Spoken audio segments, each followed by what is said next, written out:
जो सत्ता पक्ष हैं इनके मंत्रिमंडल में जिन्होंने स्थान पाया है, क्या उनमें सामना करने की साहस नहीं है? एक नियम लेके आते हैं, एक कल कारखाना स्थापित होता है और क्षण भर में वो सारी जमीन सरकार एक्वायर कर लेती है किसी कंपनी को देने के लिए।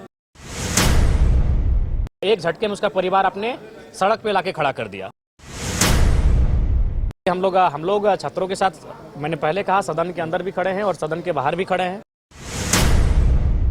तो सौतेला व्यवहार बिल्कुल नहीं होना चाहिए। वहाँ 75 क्या, अगर 100% भी कोई रिजर्व करता है तो बुरा नहीं है। बिहार, उत्तर प्रदेश, महाराष्ट्र, गुजरात के लोगों ने जमीन नहीं दिया है, जमीन केवल झारखंड के लोगों ने दिया है।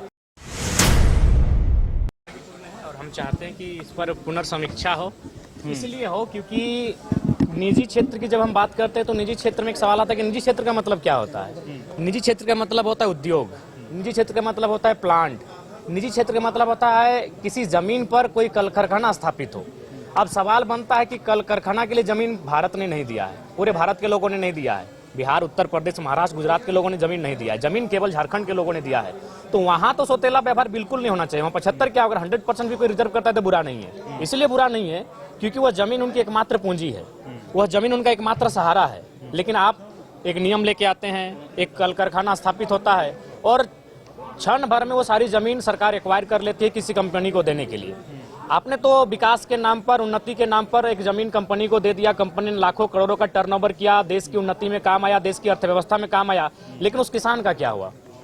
जिस किसान के पास ये जमीन हड़प्पा काल से है, जिस किसान के पास ये जमीन महाजनपद काल, बुद्ध और तमाम मुगल काल से लेके अंग्रेज के कालखंड तक वो जमीन उस किसान के पास, उस किसान का क्या हुआ? एक झटके में उसका परिवार अपने सड़क पे लाके खड़ा कर दिया।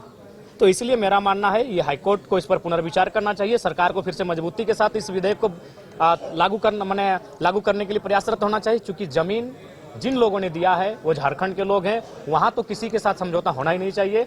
वहां 75 क्या, अगर कोई 100% भी आरक्षण लेके आता है तो मैं उसके पक्षधर हूँ। जयराम जी, क्या हाईकोर्ट किसी दबाव है इसमें? कहीं ना कहीं आज आप सबको मालूम है कि आज जो भी विषय हैं वो कहीं ना कहीं दबाव के कारण ही आते हैं। तो ये बहुत दुर्भाग्य की बात है। हाँ, जमीन हमने दिया है तो वहाँ हक हमारा हो, इस बात को हाईकोर्ट को भी सुनिश्चित करना चाहिए। सबसे पहले दो पार्ट होंगे आज के सत्र का। पहला होगा राज्यपाल महोदय का जो अभिभाषण हुआ है, उसके संदर्भ में अपना पक्ष विपक्ष लोग प्रस्तुत करेंगे। उसके बाद जो अनुपूरक बजट वित्त मंत्री के माध्यम से प्रस्तुत होगा, उसमें अपना तर्क पक्ष और विपक्ष के माध्यम से प्रस्तुत करेंगे। तो आज अभिभाषण और अनुपूरक बजट पे ही आज चर्चा परिचर्चा होगी। 15 को एक बार फिर से वो आंदोलन करने जा रहे हैं। जी, हम लोग छात्रों के साथ, मैंने पहले कहा, सदन के अंदर भी खड़े हैं और सदन के बाहर भी खड़े हैं।